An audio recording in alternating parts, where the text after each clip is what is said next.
আবারও জ্বলছে যুক্তরাষ্ট্রের ক্যালিফোর্নিয়া। 6 মাস যেতে না যেতেই আবারও পুড়ে অঙ্গার হয়ে যাচ্ছে রাজ্যটির বিস্তীর্ণ অঞ্চল। সোমবার অঙ্গরাজ্যটির লস প্যাড্রেস জাতীয় বনাঞ্চলে ভয়াবহ দাবানল ছড়িয়ে পড়ে। এ ঘটনায় আবারও শত শত বসতবাড়ি পুড়ে ছাই হওয়ার আশঙ্কা দেখা দিয়েছে। আগুন যেন ক্যালিফোর্নিয়ার পিছুই ছাড়ছে না। গত 6 মাস আগেই এক নরক যন্ত্রণা পেতে হয়েছে দেশটির সবচেয়ে ধনী অঙ্গরাজ্যটিকে। পুড়ে ছাই হয়ে গেছে ফসল, বাড়িঘর, প্রতিষ্ঠান, সামনে যা পেয়েছে তাই।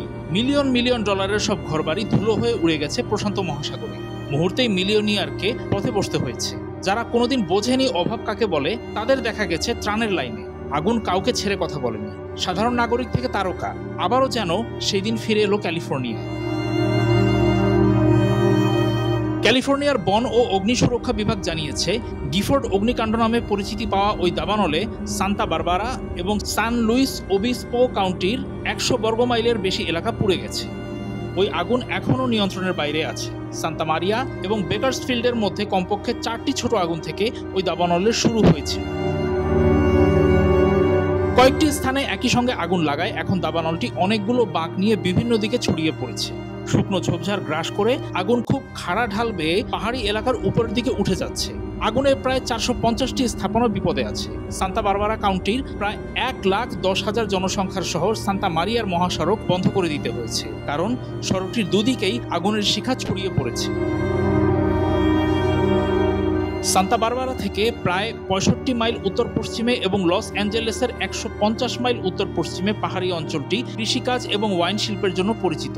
আগুন থেকে বাঁচতে স্থানীয় খামারিরা নিজেদের গবাদি পশু নিয়ে সরে গেছে। সেখানকার মানুষদেরকে সরে যাওয়ার নির্দেশ দেওয়া হয়েছে।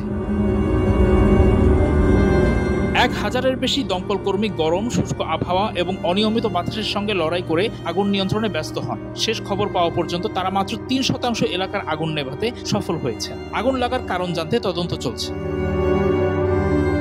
একই দিনে দুপুরে দক্ষিণ ক্যালিফোর্নিয়ায় আরও 2টি দাবানল ছড়িয়ে পড়ে। অঙ্গরাজ্যটির সান বার্নার্ডিনো কাউন্টিতে গোল্ড দাবানল এখন পর্যন্ত 348 একর এলাকা ধ্বংস করেছে। দাবানলটি একেবারেই নিয়ন্ত্রণ করা যাচ্ছে না। আর রিভারসাইড কাউন্টিতে দুপুরের ঠিক পরই রোজা দাবানল শুরু হয়। শেষ খবর পাওয়া পর্যন্ত সেখানে 1200 একরের বেশি এলাকা পুড়ে গেছে।